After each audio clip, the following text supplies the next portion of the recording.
The first time I had Slayton on, I went and got the DVD off of his website, the Pitbull of Comedy. Remember you had those DVDs for sale? Yes, I do. And I watched it the night before. I got like all hyped up for you coming cool. in.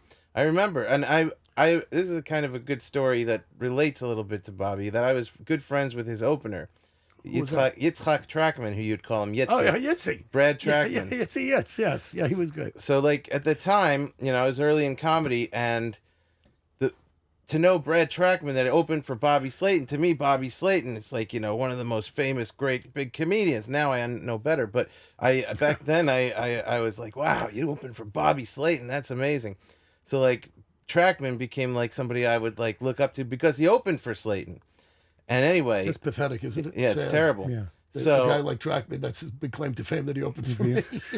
Like you've opened. That was a good job. But you play with Jerry. That's different than Trackman opening for me. At least you get to go on a private jet and play in front of a giant theater. Trackman would take the bus. That was like very impressive to me to have a friend that opened for Bobby Slayton was like very big.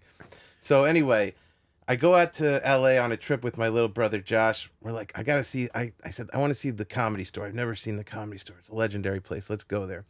We go there. Long story short, we're walking, the Comedy Store, there's that patio, and there's like a little thing you can go around to go to the back. We're going around, and somebody says, "Hey, kid, you're a comedian, right?" I look over, it's Andrew Dice Clay. I said, "Yeah, I am." He says to these people, he says, "Can't you see I'm talking to a comedian? Stop bothering me." So he says, who's this? I says, my little brother. He says, "You guys come to the kitchen with me. You're comedians. Come and talk to me."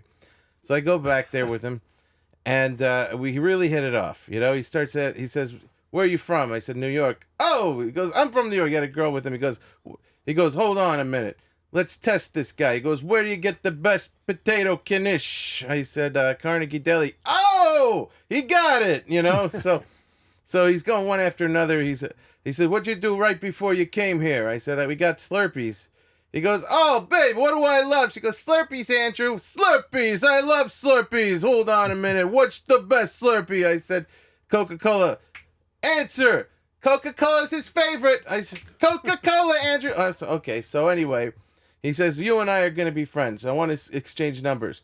So I give him my number. All night he's calling me. 2, 3 in the morning, 4 in the morning. He's calling me up just to harass me, but it was funny, Every funny. time I'd fall asleep, he'd get a call. He'd go, "Hey, kid, you want to go down to Sunset Boulevard and pick up some hookers?" I'm like half asleep. He goes, "What, are you sleeping? All right, I'll talk to you later." 2 hours later, "Hey, kid, there's some guy, he's complaining that my kid's drumming is keeping him up. What do you think? Should I take a crowbar and break his freaking legs?" I said, I don't think that's a good idea. "Smart advice. I like you," so hangs up. Meanwhile, has he done your show? No, so we got in touch with him recently, and they said he's like you. He said he wants to have something to plug. Oh, okay. Well, I'm saying there's more to the story. So get this. So he says, all right. He says, "Listen, I know when I see talent, I can tell. Jim Norton, Jim Florentine, all these guys, when I saw them, they were where you are. And then they opened for the Dice Man, and then they got big careers. You're going to be the next guy. We're going to do stadiums together and this and that." And he hadn't seen your stand-up. No. So I get all excited, right? So you keep in touch with him a little bit over MySpace, because MySpace was a thing. He says, "I'm coming to New York to Caroline's. Come and do the weekend with me." I said, "Oh, that's exciting." So I come down, and he goes, "All right." He says, "I haven't seen you yet, so you're not going to be doing any stand-up, but you're going to sell my merch after the shows." So he says, "We'll start you there, and you can pay your dues." I said, "Okay." So he says, he gives me this like sweaty, kind of like what you're wearing, but it says Dice on it, right. That he wore on the show. He goes, "Bring this up after the first show, and I want you to auction it off, see how much you could get. I got $70 on the last one or something." I said, "Okay, I'm going to do this like Yom Kippur. I know how to auction stuff. I grew up in a Sephardic congregation. These Moroccan guys, they know how to do it. So I'm going to go up there. I'm going to auction this thing." So I'm doing it. I'm like channeling these guys from the synagogue. I'm like, "We got 150. Do we hear 175? This is the official merchandise worn by the legend Andrew Dice Clay on stage tonight. It's got his sweat. You'll never find another one like it. It's one of a kind. We have 150. We have 2. Anyway, I got a lot of money for it. I don't remember exactly how much, but hundreds of bucks. He goes, "You're the best I've ever seen at this. We're going out Carnegie Deli on me. Potato knishes." Okay. So go to Carnegie Deli. He gets potato knishes. He's like, we're doing some selfies. You're in the dice camera. Nobody gets in the dice camera. This is big. He says, I'm telling you, you're going to be opening for me all over the country. Okay.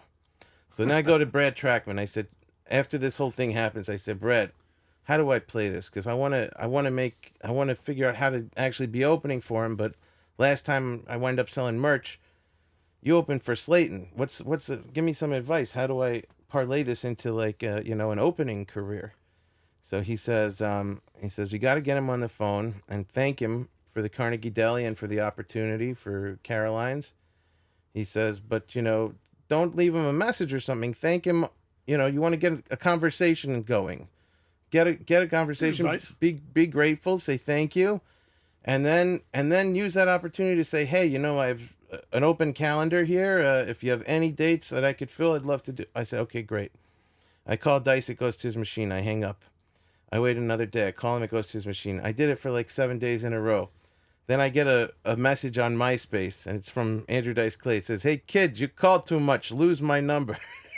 Because I forgot about caller ID. I just look like a psycho calling him and calling Right. him. So did you ever get to open for him? Never got to open for. I got so distraught that day. I got so upset I lost my cell phone, and I literally lost his number.